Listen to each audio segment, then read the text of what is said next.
Over 1,000 years ago in the 8th century, the most powerful empire in the world was the Arab Caliphate ruled by the Umayyad dynasty. It was the largest empire that the world had ever seen up to that point, and in the year 720 the empire stretched all the way from the Atlantic Ocean in the west to India in the east. It was, without a doubt, the most powerful empire in the world, but gradually over the centuries receded into history. That then begs the question, what if this old empire was reunited today in the modern world with the exact same borders that it had in the year 720? Despite how utterly impossible this is, let's just assume that the Caliphate suddenly just appeared back into existence instantly with its exact borders. 36 different modern countries would lose all or some of their territory to the Caliphate, including places as far away from each other as Portugal and India. 11.1 million square kilometers of territory would belong to the empire, which would make it the second largest country in the world behind only Russia. It would be home to a population of 665,217,000 people, which would place it as the third most populous country in the world behind both India and China.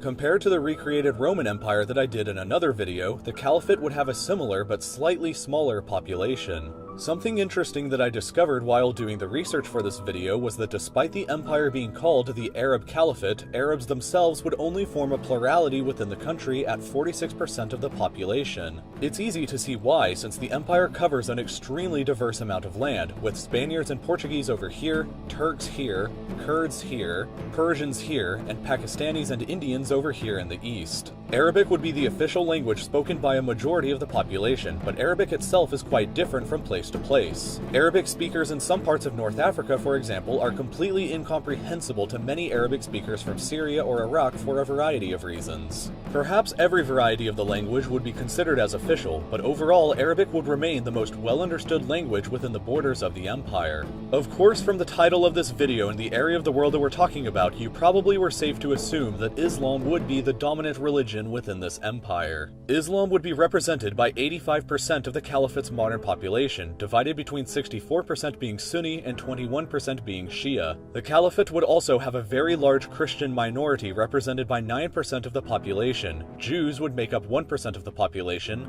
Hindus, Zoroastrians, and other faiths would make up a following 3%, and the final 2% would be made up of atheists or non-religious persons. Also interestingly, the largest city in the Caliphate, Karachi, would be located in Pakistan outside of the main Arab core. Karachi has almost as many people living in it than all of Afghanistan combined, for example, and the other biggest cities in the Caliphate would be Cairo, Tehran, Baghdad, and Riyadh. However, I would expect that Damascus would likely become the reunited empire's capital city, since it was the capital of the Caliphate back in the year 720 at the empire's territorial height. And now we need to move on to every empire's favorite subject, money.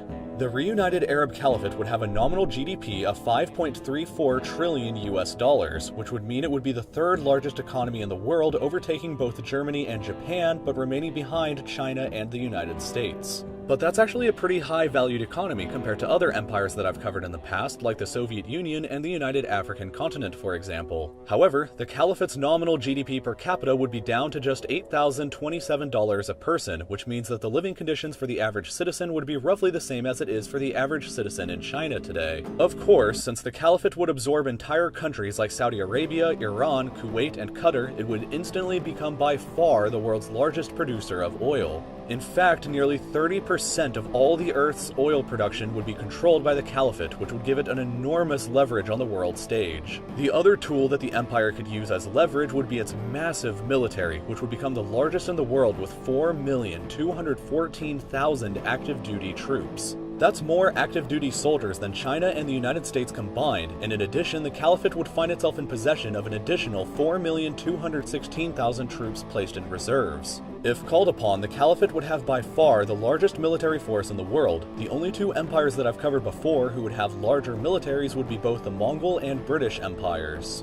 With all things being considered, the reunited modern Arab Caliphate would almost certainly be a potential world superpower. Governing from its capital of Damascus, the Caliphate would be the second largest country in the world, have the third highest population in the world, have the third largest global economy. It would be in possession of the world's largest military and also control 30% of the entire world's oil production, vastly more than any other individual country. It would probably be similar in world power projection to modern-day China, but it could struggle with the vast ethnic diversity such a large empire would bring, its relatively low living conditions on average, and the large divide between Sunni and Shia Muslims within the country. Internal pressures and problems is what tore the historical caliphate apart before it finally succumbed to the Mongol invasions in 1258. So it would be interesting to see how or if the modern version of it could overcome these similar problems. Leave your thoughts and comments below about your theories on how this modern empire would handle itself in our modern world, how long it may last for, or anything else that I missed talking about in this video. If you liked what you just watched, then I hope that you'll subscribe to my channel by clicking here. This topic was voted on by my patrons over at the official Real Life Lore Patreon, which you can go to and vote on future video topics by clicking here.